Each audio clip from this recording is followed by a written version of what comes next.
The first time I heard my father beg for mercy. He was standing in front of cameras outside the county courthouse, sweat dripping down his neck despite the cold October wind. "Daniel," he hissed at me through clenched teeth, trying to keep a smile for the reporters, "you have no idea what you're doing." But I did. By then, the military records had already been verified. The hidden tapes had already been copied. And the story my grandfather had carried in silence for 70 years was finally crawling into the daylight like something too heavy to stay buried anymore. My father looked terrified. Not angry. Terrified. And standing there in that crowd of reporters and veterans, I suddenly remembered the last thing my grandfather ever said to me before he died. "Don't let them find it first." At the time, I thought he was confused from the morphine. Turns out, he knew exactly what he was talking about. 3 months earlier, none of this existed in my life. Back then, I was just a tired 58-year-old man driving an aging Ford pickup through western Pennsylvania every Sunday morning to visit an old Korean War veteran everyone else had forgotten. My grandfather, Walter Harper, lived in a nursing home outside Altoona.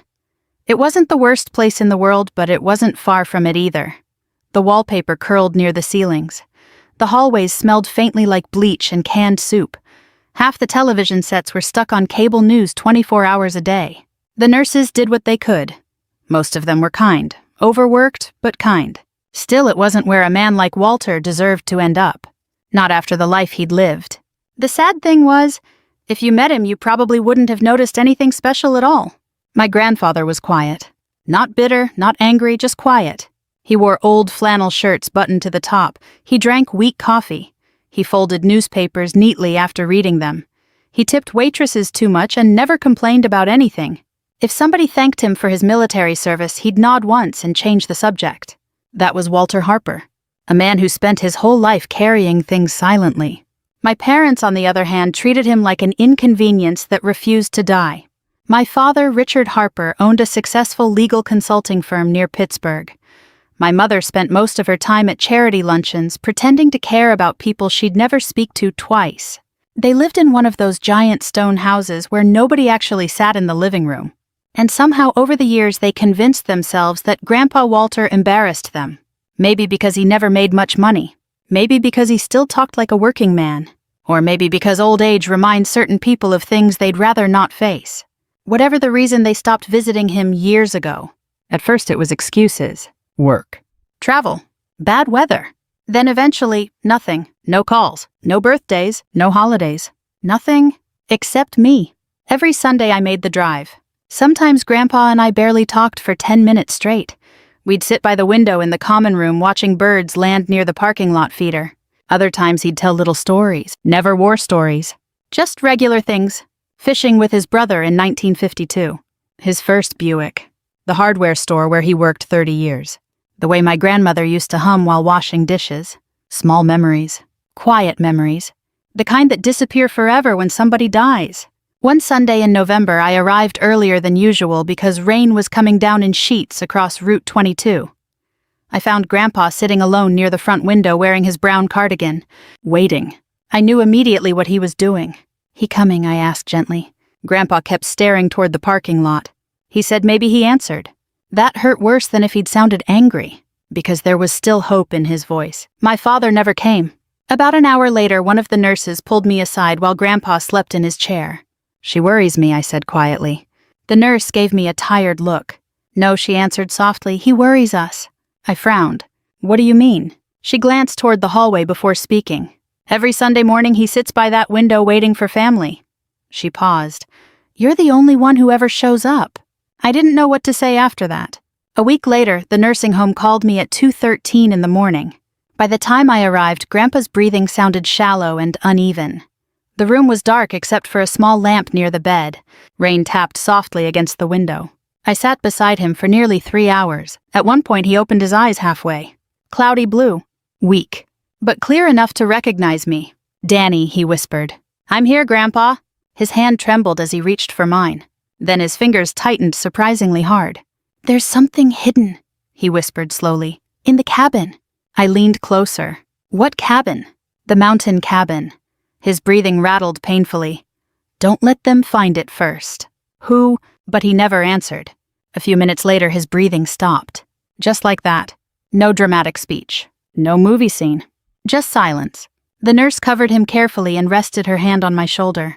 I remember staring at the floor thinking one terrible thing over and over. Nobody should leave this world that alone. The funeral happened 3 days later. Cold gray skies, bare trees, veteran honor guard. My parents arrived 20 minutes late in a black Mercedes. My mother cried loudly when other people were watching. My father mostly checked his phone. After the burial, while people gathered near the church fellowship hall eating ham sandwiches and potato salad, I overheard my father talking to a real estate agent. "That old cabin's probably worthless," he muttered, "but the land might still sell." Something inside me hardened when I heard that. Not rage exactly. Something colder. That evening, the lawyer handling Grandpa's estate called me aside. "There's something unusual," he said. He handed me a small envelope. Inside was a single key, and paperwork transferring ownership of Walter Harper's old mountain cabin entirely to me. Not my father, me. At the bottom of the page was Grandpa's shaky signature. Under it, he'd written one sentence by hand. "He'll understand."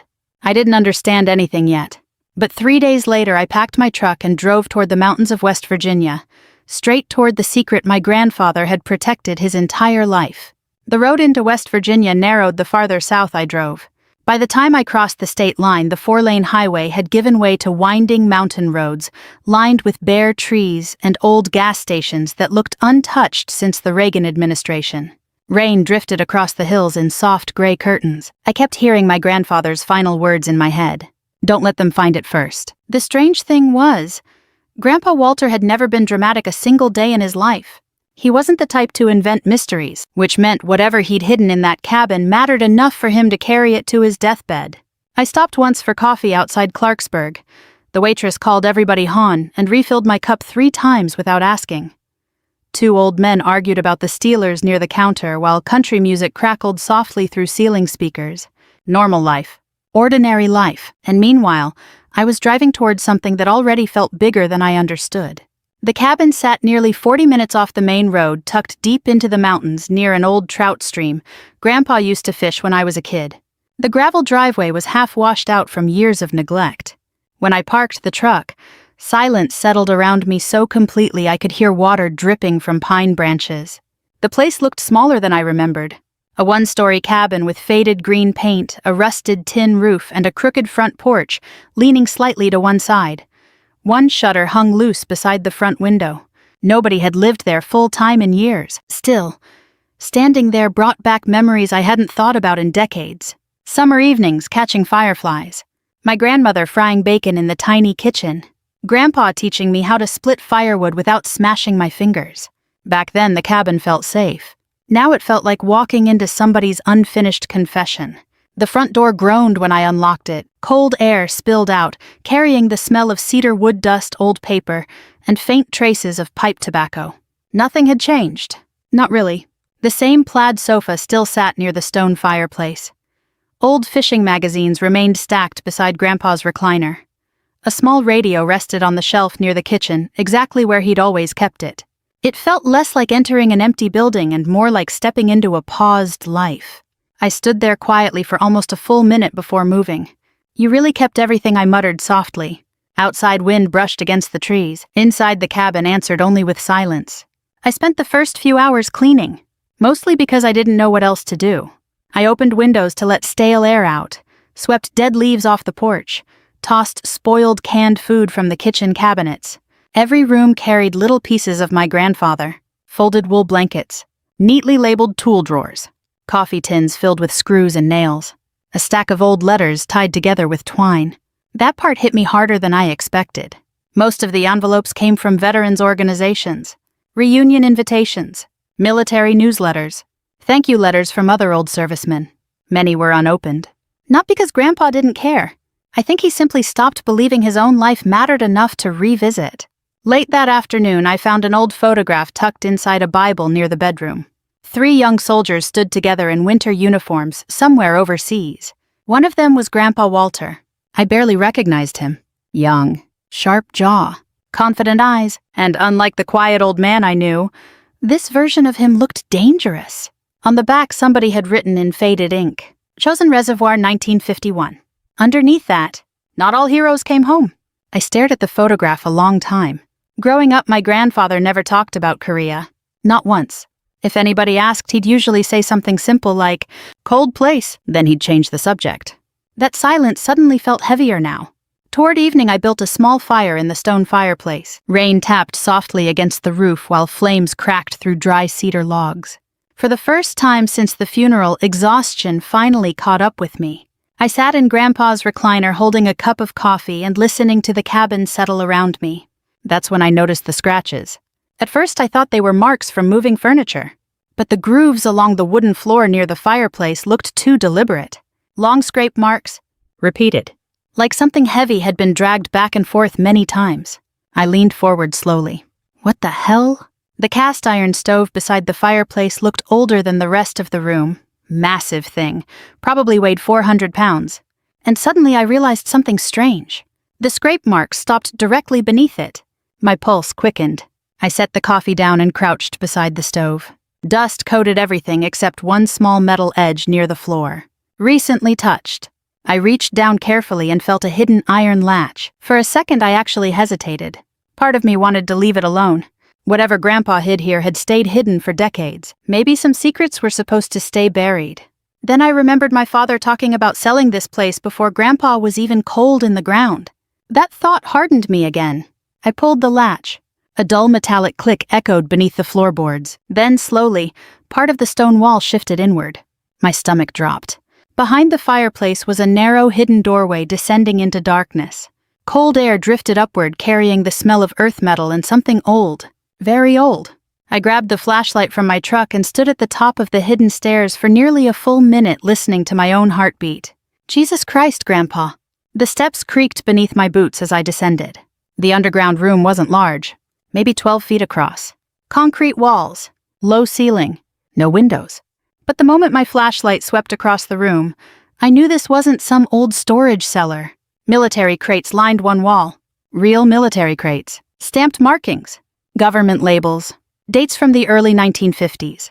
A steel cabinet stood locked in the corner beside several oilskin-wrapped bundles. Maps covered part of a wooden table. Korean maps. Military coordinates. Handwritten notes. My breathing grew shallow. None of this made sense. My grandfather had spent 30 years working at a hardware store in Pennsylvania. How did a man like that end up hiding classified military materials beneath a cabin in West Virginia? Then my flashlight landed on something sitting alone atop the desk, a small cassette recorder. Beside it rested one carefully labeled tape. Written in Grandpa's handwriting were 5 simple words. For my grandson only.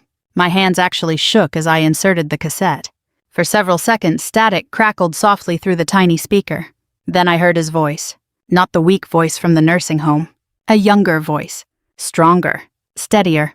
"Danny, if you're hearing this, then I'm gone." The room suddenly felt colder. And deep in my gut, I realized my grandfather had been preparing for this moment for a very long time. "Danny, if you're hearing this, then I'm gone." The cassette hissed softly between words.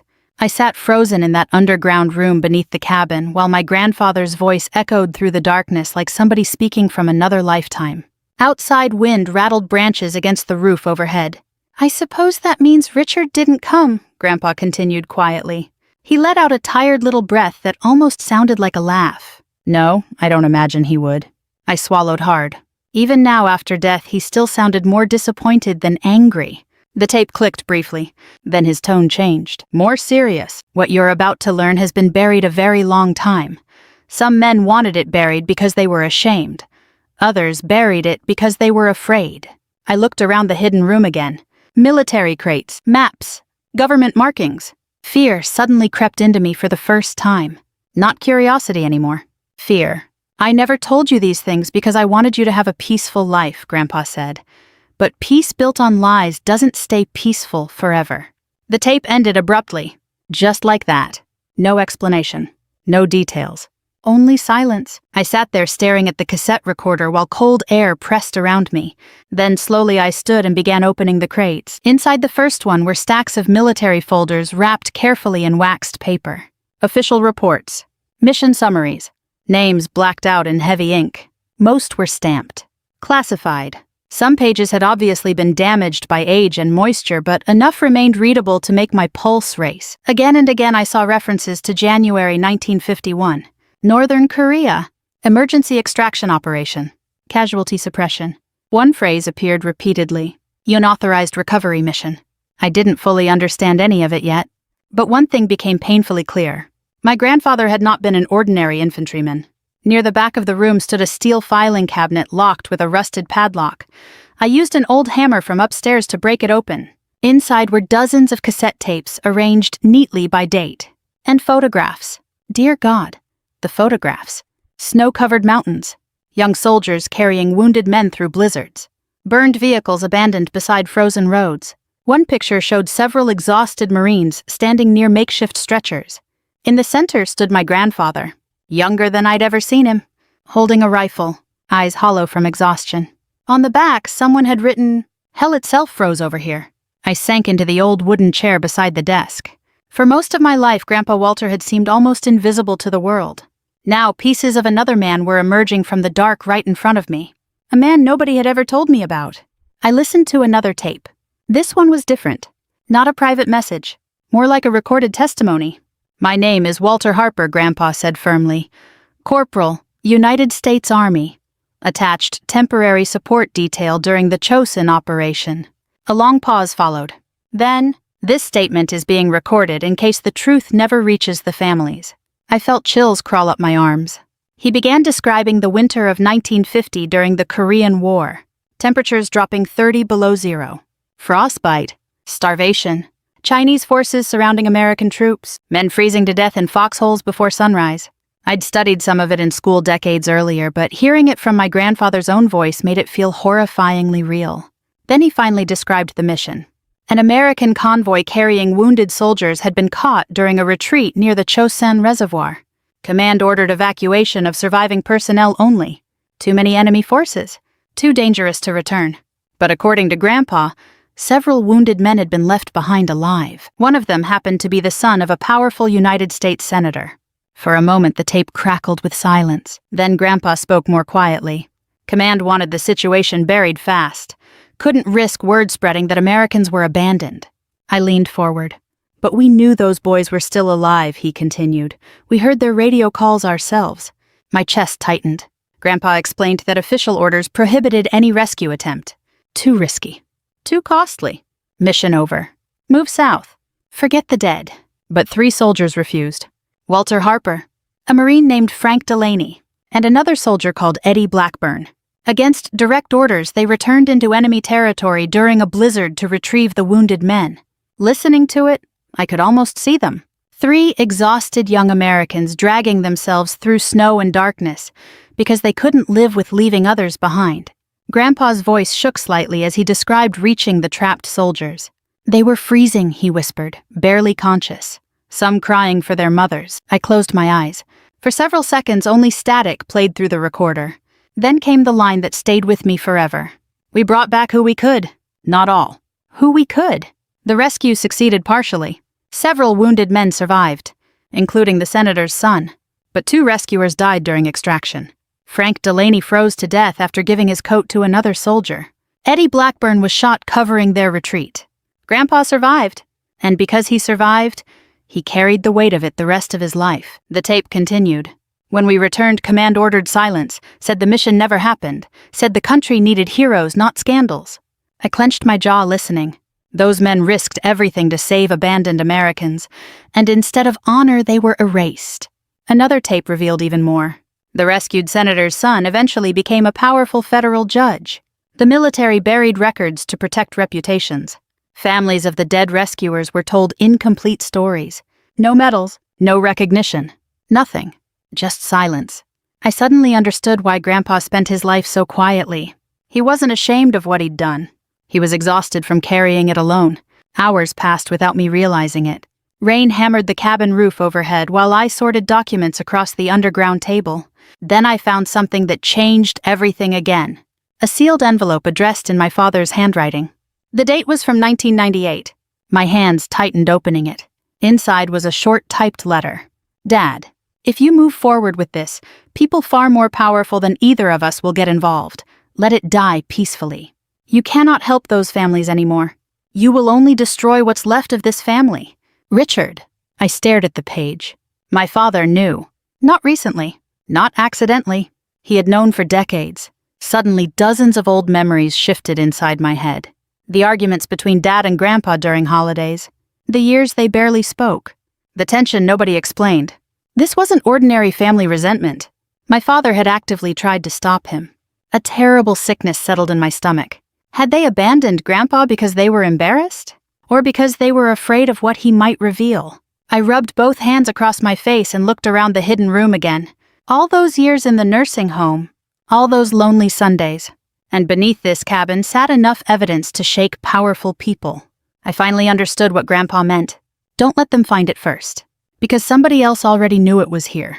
And suddenly, for the first time since arriving at the cabin, I realized I might not be alone anymore. I didn't sleep much that night. Every creak in the cabin sounded different after discovering the hidden room. The mountains outside no longer felt peaceful. They felt watchful. Around midnight, I locked every door and pulled the curtains shut before returning underground with another lantern and a legal pad. I needed to organize what I'd found. Needed to think clearly. But the deeper I dug through Grandpa's files, the worse my stomach felt. There were military maps marked with handwritten coordinates. Private correspondence between officers. Names crossed out, references to sealed congressional inquiries, and over again, mentions of powerful people who wanted the rescue operation forgotten permanently.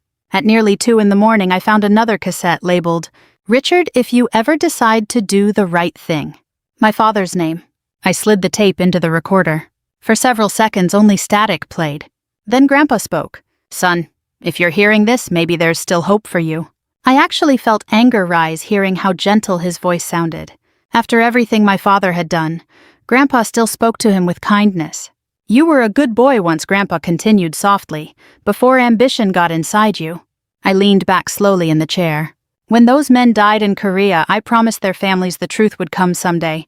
Not for revenge, not for politics, just dignity." The tape crackled. "You told me exposing the records would ruin careers." Maybe it would. But those boys already lost their lives. Their mothers lost sons. Their wives lost husbands. Somebody had to carry the truth for them. Then came a long silence. When Grandpa spoke again, his voice sounded tired beyond words. "But you were afraid." The tape clicked off. I stared into the darkness for a long time afterward. Not once in my entire life had my father ever talked about fear. Richard Harper projected confidence the way politicians do. Expensive suits, firm handshakes, country club voice. But now I could finally see it underneath. Fear. Not fear of Grandpa. Fear of consequences. Around sunrise, I drove into town to buy supplies. The nearest place was a small hardware and grocery store 20 minutes away, the kind with mounted deer heads on the wall and locals who still nodded hello to strangers. An elderly cashier glanced at the address on my receipt. "You staying up at Walter Harper's place?" she asked. I blinked. "You knew my grandfather." "Everybody around here knew Walter," she smiled sadly. "Quiet man, helped folks without asking for anything back." That sounded exactly like him. As she bagged my groceries, she lowered her voice slightly. "Couple men came looking for him few weeks ago." My chest tightened immediately. "What kind of men?" She shrugged. "City types, expensive coats, asked strange questions." A cold feeling spread through me. When was this? Not long before he passed. I thanked her and left quickly. The entire drive back to the cabin, my hands gripped the steering wheel tighter than necessary. Somebody had already been searching, which meant Grandpa knew time was running out. Back at the cabin, I decided to confront my father directly. I called him around noon. He answered on the 3rd ring. "Daniel?" No warmth, no grief, just irritation. "We need to talk," I said. A pause. "About what?" "About Grandpa." Another pause. Then colder. "What about him?" I took a slow breath. I found the hidden room. Silence. Not confused silence. Not surprised silence. Guilty silence. My heart started pounding. Finally, Dad spoke again, voice lower now. "You need to leave that place immediately." There it was. No denial. No questions. He already knew. I found the records. I continued carefully, the tapes, everything. "Daniel," he snapped, "you have absolutely no idea what you're interfering with. You knew the whole time." His breathing grew heavier through the phone. Then he said something I'll never forget. "Your grandfather destroyed his own life chasing ghosts." Ghosts. That's what he called dead soldiers. Something inside me turned hard as stone. "He spent his final years alone," I said quietly. "Did you ever even visit him once?" Dad ignored the question. "Listen carefully to me," he said. Pack whatever you found and give it to me. Today. Why? Because there are people connected to this who will not tolerate exposure. My stomach dropped. That wasn't concern. That was a warning. Who I demanded. But he'd already said too much. You think the government buried these records for 70 years by accident? His voice sharpened. You think powerful families just forget things like this? I suddenly remembered the letter from 1998. You will only destroy what's left of this family. This had never ended. Not really. Did you abandon Grandpa to protect yourself? I asked quietly. Dad exploded. You don't know what that man almost caused. His voice echoed so loudly through the phone, I had to pull it slightly away from my ear. He wanted hearings reopened, media involved, lawsuits, senators dragged through the mud, men with influence, men who built this country. I laughed bitterly. Built it on lies. You naive fool, he hissed. The world survives on buried truths. For several seconds, neither of us spoke. Then I asked the question that truly mattered. Did Grandpa ever stop trying? Silence again. And in that silence, I got my answer. No, Dad admitted finally. He wouldn't let it go. That explained everything. The nursing home. The isolation. The distance. They didn't merely abandon him because he was old. They needed him dismissed. Powerless. Forgettable. An old veteran nobody would listen to anymore. I felt physically sick realizing it. My own parents had spent years quietly erasing him. And despite all of it, Grandpa still left the truth to me instead of destroying the family himself. Dad's voice softened suddenly, almost pleading now. Daniel, listen to me carefully. Put everything back where you found it. Walk away. Outside, wind moved softly through the pine trees. I looked around Grandpa's cabin. The fishing gear. The old photographs. The life of a man who carried unbearable things without asking anyone for pity. Then I thought about those lonely Sundays by the nursing home window, waiting for a son who never came. No, I said quietly. Dad exhaled sharply. You'll regret this. No, I answered again. I think you already do. Then I hung up. For a long moment I stood completely still holding the phone in my hand. I'd spent most of my life avoiding conflict. Working ordinary jobs. Paying bills. Keeping peace inside the family. But standing there in that little mountain cabin, I finally understood something about revenge. Real revenge isn't screaming. It isn't violence. It's refusing to keep carrying somebody else's lie. And for the first time in my life, I was ready to fight my father. The first veteran who called me cried before he could finish introducing himself. My name's Harold Delaney, the old man said through a shaky voice. Frank Delaney was my brother. I sat at the cabin table, gripping the phone tighter. For several seconds, neither of us spoke. Then, quietly, almost embarrassed by his own emotion, he asked, Is it true? Outside the cabin, window snow drifted softly through the mountains. Winter had finally arrived in full. I looked down at the photographs spread across Grandpa's table. Frank Delaney standing beside Walter in Korea. Young, smiling, alive. Yes, I answered softly, it's true. The old man broke down completely after that. Not loud sobbing. The kind older men do when they've spent 60 years holding something inside and finally can't anymore. My mother waited her whole life, he whispered. Whole damn life thinking Frankie died abandoned in the snow.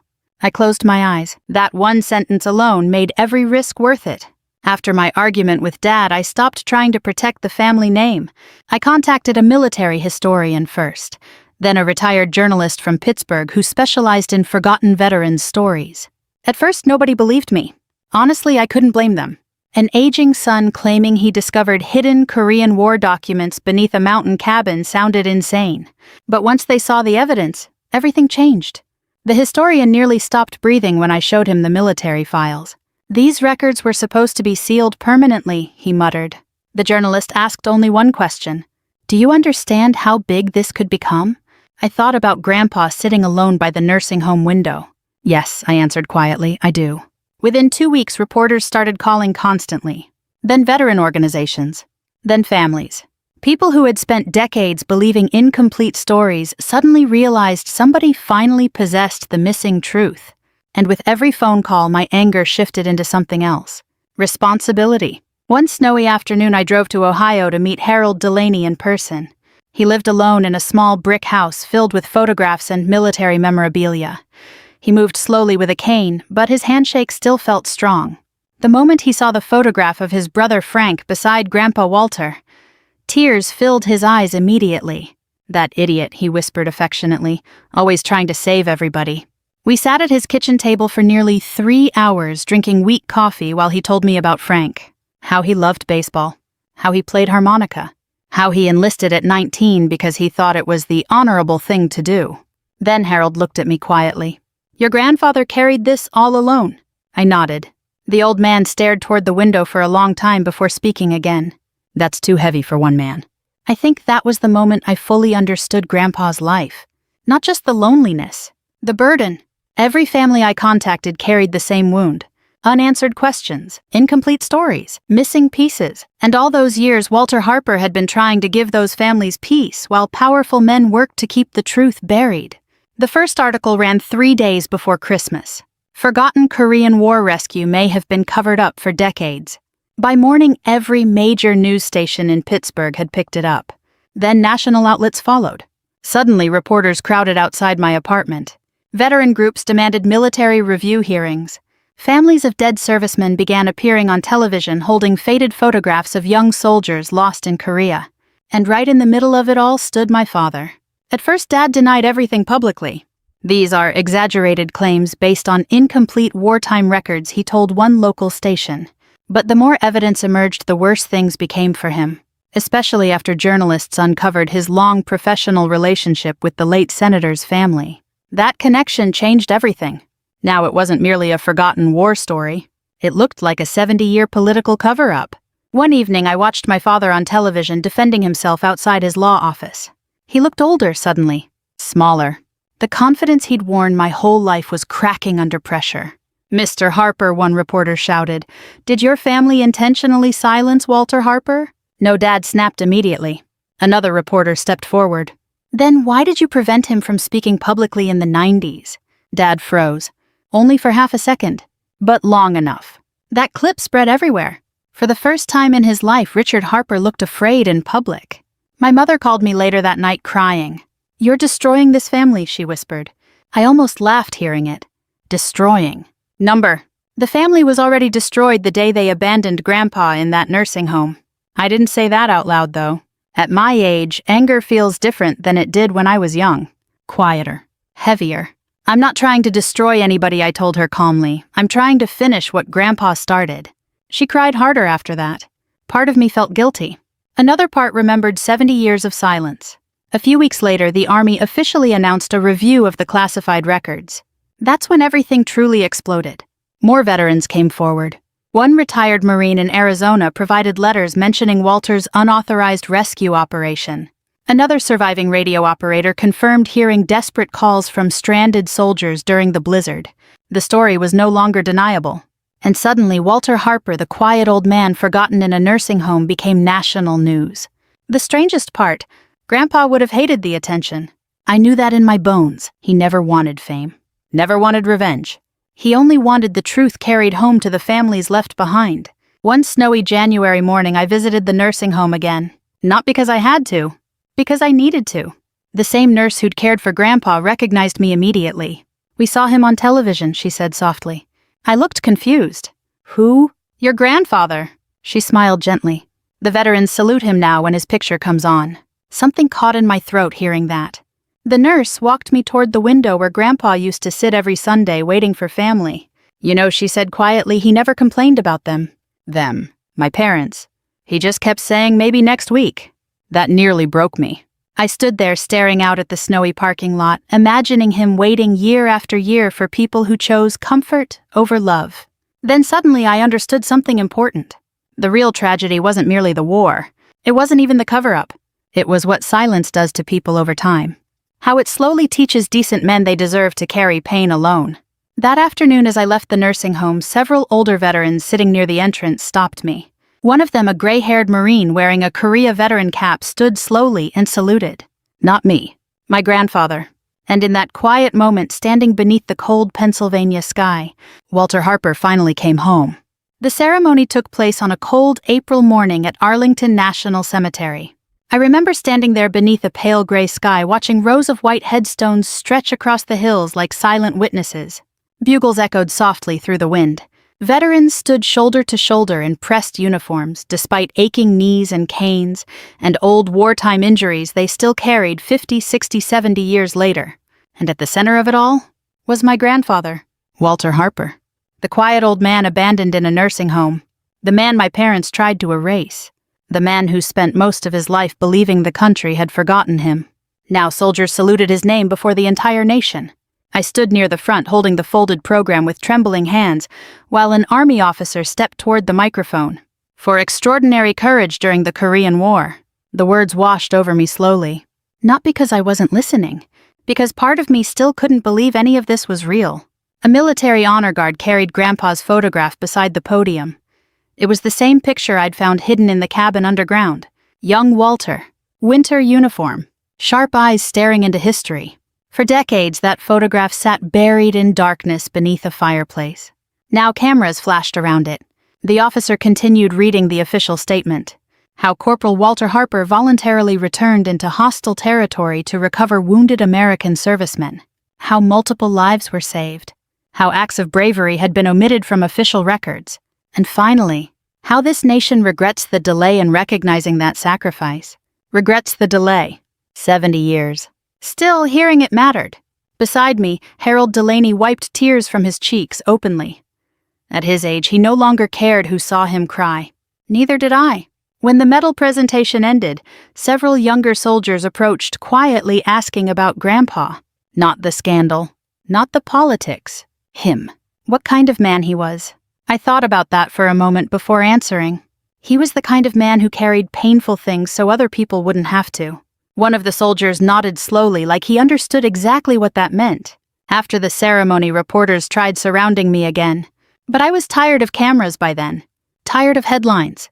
Tired of watching people reduce 70 years of suffering into quick television segments between commercials. So I slipped away early and drove south toward West Virginia.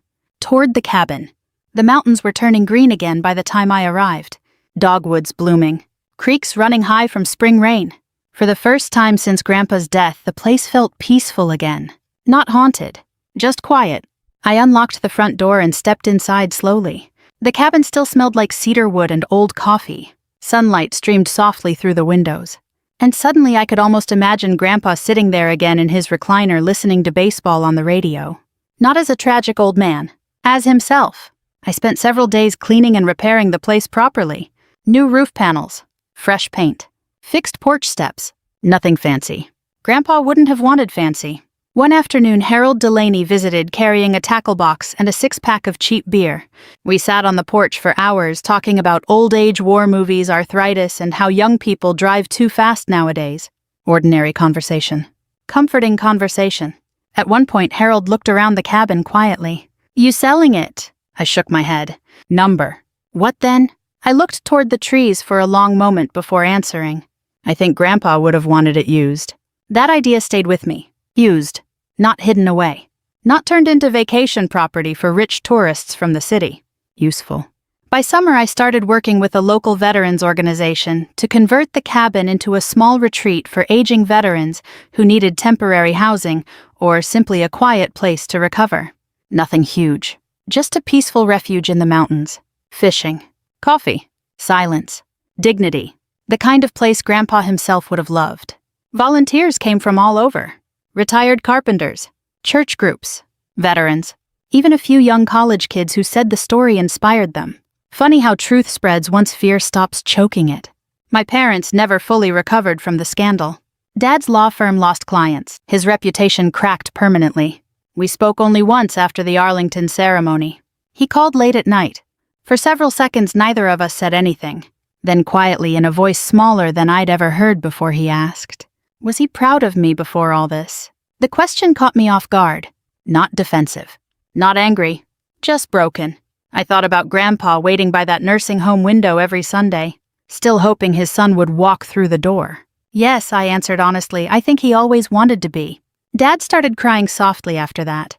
And strangely enough, I didn't feel victorious hearing it. That surprised me. For months, I'd imagined revenge would feel satisfying. But standing in the wreckage of everything, I finally understood something Grandpa probably learned long ago. Revenge doesn't heal people. Truth does. Truth gives pain somewhere to go. A few weeks later, I found myself alone in the hidden room beneath the fireplace one final time. Most of the documents had already been archived officially. The tapes copied and preserved. History finally carried into daylight where it belonged. Only one cassette remained on the desk. The private tape Grandpa made for me. I played it again. "Danny, if you're hearing this, then I'm gone." His voice filled the underground room softly. Near the end of the tape, there was a section I somehow missed the first time. Maybe because I wasn't ready to hear it yet. "A man's worth isn't measured by what he keeps," Grandpa said quietly. A pause followed. "Then, it's measured by what he's willing to carry for others." I sat there for a long time afterward, staring at the old maps and faded photographs. All my life I thought strength meant winning, being respected, being successful. But Walter Harper taught me something different. Real strength is quieter than that. Sometimes it looks like sacrifice. Sometimes it looks like forgiveness. And sometimes it looks like an old man sitting alone by a nursing home window, still loving people who failed him. Before leaving the hidden room, I shut off the light and rested my hand against the doorway. "Rest easy, Grandpa," I whispered. Outside, evening sunlight spilled across the mountains in long golden bands. The wind moved gently through the pine trees. And for the first time in a very long while, everything felt still. If this story meant something to you, maybe share it with someone who still carries old wounds in silence. And if there's someone you've been meaning to call, forgive, or simply sit beside for a while, don't wait too long. Sometimes the people who say the least are carrying the most.